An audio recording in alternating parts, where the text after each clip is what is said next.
किसान भाई नमस्कार। इस चैनल पे बहुत बहुत स्वागत है। और मैं आज एक आप लोग के सामने बहुत महत्वपूर्ण वीडियो लेके आया हूँ। जिस वीडियो के ज़रिए मैं बताऊँगा कि अभी गेहूं में आप कौन सा स्प्रे करेंगे तो आपका गेहूं बहुत अच्छा रहेगा और अच्छे उपज के लिए तैयार होगा। और अच्छे उपज के जब तैयार हो जाएगा तो आपको अच्छा मुनाफा होगा। इसके ज़रिए मैं बताऊंगा। और जो किसान भाई इस चैनल पे बने रहते हैं वो लोग को दिल से आभार, बहुत बहुत प्यार। और जो किसान भाई नए हैं इस चैनल को सब्सक्राइब कर लेंगे और शेयर ज़रूर करेंगे ताकि जो हमारे देश के किसान भाई हैं उस सभी को फ़ायदा हो सके। और मैं किसान भाई से कहना चाहूँगा कि आज एक किसान हमसे संपर्क किए तो उन्होंने बताया कि मैं मोबाइल के ज़रिए सर देख लेता हूँ कि कौन सा उर्वरक देना है और कौन सा स्प्रे करना है, और मैं देख के खुद को करता हूँ।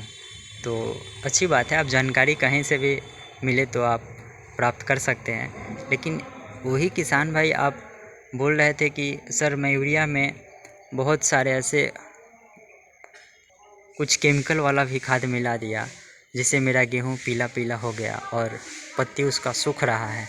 तो मैं किसान भाई को बहुत अच्छे से आज उनको जानकारी दिया और बताया कि भाई आप अब ऐसे मत करिएगा। उन्होंने पहली सिंचाई में भी यूरिया डाला था और दूसरी सिंचाई में भी यूरिया डाला था। तो बताइए किसान भाई, पहली सिंचाई में तो चलिए यूरिया डाला और दूसरी सिंचाई जब गवाह अवस्था में है तो जाहिर सी बात है कि उसका जो पत्ती होता है गेहूँ को बड़ा बड़ा हो गया होगा। तो उनको यूरिया देने से कोई बहुत विशेष फ़ायदा नहीं मिला होगा। तो मैं किसान भाई से कहना चाहूँगा कि अब आप यूरिया खेत में नहीं दें। और बार बार यूरिया देने से भी फसल का तो नुकसान होता ही है और आपका जो मिट्टी है खेत का वो बंजर हो जाता है और उसमें जो बहुत सारे पोषक तत्व पाए जाते हैं उसकी कमी होने लगती है। और जब उसकी कमी होने लगेगी तो आपको पैदावार जो है कम हो जाएगा, फिर अच्छा नहीं हो पाएगा। आपको लगता है कि नहीं यूरिया डीएपी और बहुत सारे उर्वरक हम देंगे केमिकल वाला तो हमारा फसल बहुत अच्छा होगा, लेकिन ऐसा कुछ नहीं है। आने वाला समय में फिर जब आप गेहूं काट के दूसरा चीज़ डालेंगे उसमें कोई दूसरा फसल, तो वो फसल उतना अच्छा नहीं हो पाएगा। क्यों? क्योंकि उसमें आदत पड़ी रहती है कि बहुत सारा केमिकल वाला उर्वरक देने का। तो चलिए आप लोग को मैं विशेष ज़्यादा टाइम नहीं लूँगा और आगे मैं बता देता हूँ कि यदि आपको भी ऐसा लगता है कि फसल आपका भी नुकसान होने पे है या पीला होने पे है और पत्ती सूख रही है तो क्या करिए। तो पहली बात आप ध्यान रखें किसान भाई कि आप खेत में जाएं तो सबसे पहले आप गेहूं का पत्ते पे नज़र एक बार डालें। और पत्ते पे जब आप नज़र डालते हैं तो ऐसा तो नहीं है कि आपके पत्ती सूख रहे हैं या भूरा भूरा सा हो रहा है, कोई इसमें कीटनाशक तो नहीं लग रहे हैं, इसको देखना है सबसे पहला काम। क्यों? क्योंकि जब आपका पौधा स्वस्थ रहेगा तभी तो आगे उसमें फल पकड़ेगा, फिर वो ग्रोथ करेगा, फिर उसके कल्ले आएंगे। और जब आपका पौधा जो है ग्रोथ तब करेंगे जब उसमें कोई रोग नहीं होगा। तो सबसे पहला ध्यान रखना है कि उसमें कोई रोग तो नहीं लग रहा है। और दूसरा ध्यान रखते हैं आपको कि जब वो गवाह अवस्था में है तो आपका जो गवाह उसमें से गेहूँ निकल रहे हैं अभी तैयार हो रहे हैं, क्या वो सूखे सूखे तो नहीं लग रहे हैं या फिर वो मोटे तंदुरुस्त निकल रहे हैं कि नहीं, इसको आपको बहुत ध्यान में रखना है। यदि ऐसा लगता है कि नहीं वो कमज़ोर सा अभी दिख रहा है और वो अच्छे से नहीं लग रहे हैं, कल्ले उसको एकदम मतलब कमज़ोर है, तो आप एक काम करें किसान भाई, फर्स्ट काम आप तो पोटेशियम का एक बार छिड़काव करवा दें। यूरिया देने की कोई आवश्यकता नहीं, यूरिया डीएपी उसकी चर्चा अब बंद हो चुकी है।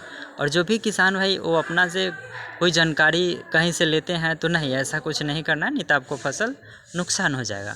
तो आप पोटेशियम ले लें और बोरॉन उसमें देना बहुत अति आवश्यक है। क्यों?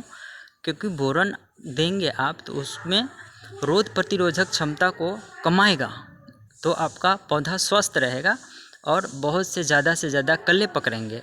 और दूसरी बात मैं कह दूं कि बोरॉन का ये भी काम होता है कि गेहूं का जो दाना होता है उसको पुष्ट बनाना और उसका वेट बढ़ाना, वज़न बढ़ाना। तो जब किसान भाई आपका गेहूं का वज़न बढ़ेगा और वेट बढ़ेगा और चमकदार रहेंगे तभी तो आपको मुनाफा होगा। और पोटेशियम के काम है कि जो आपको पत्ती है उसको तंदुरुस्त बनाए रखे। पत्ती जब तंदुरुस्त होगा तो पौधे भोजन बनाएंगे, खुद भोजन बनाएंगे तो जाहिर सी बात है कि भोजन बनाते जब पौधे हरे भरे रहेंगे तो उससे ज़्यादा से ज़्यादा कलर निकलेंगे और उसको कोई रोग नहीं लगेगा और वो पुष्ट काम करेंगे, पुष्ट दाने होंगे, चमकदार होंगे, तो किसान भाई को मुनाफा अधिक से अधिक होगा। तो आज के लिए इतना ही किसान भाई, मैं जस्ट ही आऊँगा आपको नए वीडियो लेके, और आज के लिए इतना ही। और ध्यान रखेंगे कि बोरॉन प्रति एकड़ 100 से 150 ग्राम ही देना है और पोटेशियम ही उसी हिसाब से देना है। और एक बार आप छिड़काव करवाएं और कमेंट करेंगे, ये बहुत अच्छा आपको रिजल्ट देगा। धन्यवाद।